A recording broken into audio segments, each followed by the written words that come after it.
कांग्रेस के वरिष्ठ नेता सज्जन सिंह वर्मा ने आज इंदौर के कांग्रेस कार्यालय में पत्रकारों से चर्चा की। इस दौरान उन्होंने भाजपा के प्रदेश सरकार और इंदौर में काबिज भाजपा की नगर निगम परिषद पर कई गंभीर आरोप लगाए। उन्होंने शहर के विकास और वर्तमान में चल रही एसआईआर की प्रक्रिया पर भी सवालिया निशान लगाए। सज्जन वर्मा ने कहा कि महापौर पुष्पमित्र भार्गव और उनकी टीम करोड़ों रुपए का भ्रष्टाचार कर रही है। करोड़ों रुपए बीआरटीएस बनाने में लगा दिए, वहीं अब तोड़ने की प्रक्रिया जारी है। सज्जन वर्मा ने एलिवेटेड ब्रिज को लेकर कहा कि तत्कालीन कमलनाथ सरकार ने 6.5 किलोमीटर लंबा एलिवेटेड ब्रिज का प्रस्ताव रखा था, जिसे मध्य प्रदेश की भाजपा सरकार ने कैंसिल कर दिया। लेकिन अब प्रदेश के मुखिया और इंदौर के प्रभारी मोहन यादव ने इसी एलिवेटेड ब्रिज को लेकर हरी झंडी दे दी है। उन्होंने इंदौर में मौजूद 9 विधायक, एक सांसद पर भी सवाल उठाए हैं। बीआरटीएस किसने बनाया? बीआरटीएस बीजेपी के समय बना ना, वो भ्रष्टाचार किया। बीआरटीएस योजनाबद्ध तरीके से बनता। देखिए, एक बात समझ लीजिए, इंदौर पूरे भारत में सबसे बढ़ता हुआ ग्रोथ वाला शहर है। यहाँ पे मैं समझता हूँ कि पूरे भारत में 2-3 शहरों के बाद इंदौर का नंबर है, जहाँ व्हीकल सबसे ज्यादा यदि कहीं है तो इंदौर में। मेरा ये कहना है, टेंडर हो गया, मैंने टेंडर करा दी, 278 करोड़ मंजूर कर दिए, एजेंसी फिक्स हो गई। मेरी सरकार जा रही थी उस समय, खरीद फरोख्त करके विधायकों की बीजेपी सरकार गिरा रही थी। उस समय मुझे जरूरी था कि मैं तत्काल उस ब्रिज को सेंक्शन दूं ताकि आने वाले समय में वो बन जाए।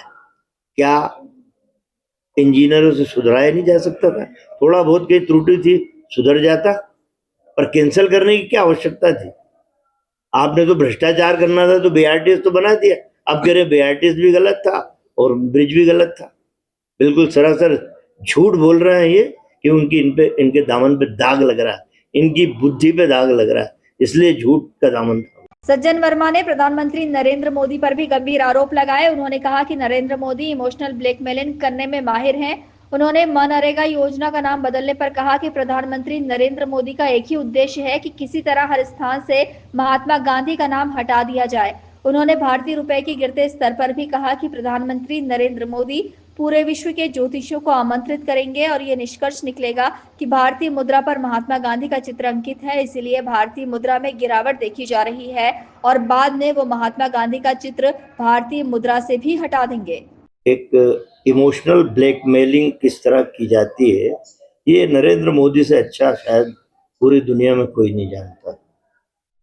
नरेंद्र मोदी ने महात्मा गांधी का नाम बदलने का बिल्कुल जबरदस्त जज्बा है कि इस आदमी का नाम बदलूंगा। जिस आदमी ने इस देश को स्वतंत्रता की सांसें दिलाई, एक लाठी एक लंगोटी में उसका, कभी नरेंद्र मोदी ने इस बात की ओर इंगित नहीं किया कि आज रुपया जिसपे गांधी की तस्वीर छपी है, आज कितनी तेजी से नीचे गिर रहा है, उस पर कभी चिंता नहीं की। ये हमारा जो रुपया है जिस तेजी से गिर रहा है, आने वाले साल 1.5 साल में ये पार कर जाएगा। नरेंद्र मोदी एक ज्योतिषों का सम्मेलन बुलाएगा, पूरे विश्व के ज्योतिष बुलाएगा कि हमारा रुपया ये कैसे गिर रहा है, और उन ज्योतिष से खिलवाएगा। इस पे गांधी जी की फोटो छपी है, इसलिए रुपया गिर रहा है, आप अपना फोटो लगा दो, गांधी जी का हटा दो। ये षड्यंत्र निश्चित रूप से होगा आने वाला। इसके अलावा सज्जन वर्मा ने और भी कई मुद्दों पर बेबाकी से अपनी बात को पत्रकारों के सामने रखा। साथ ही उन्होंने प्रदेश में कांग्रेस को मजबूत बनाने के लिए जल्द ही सख्त कदम उठाने की भी बात कही। Bureau report, INN news, Indore.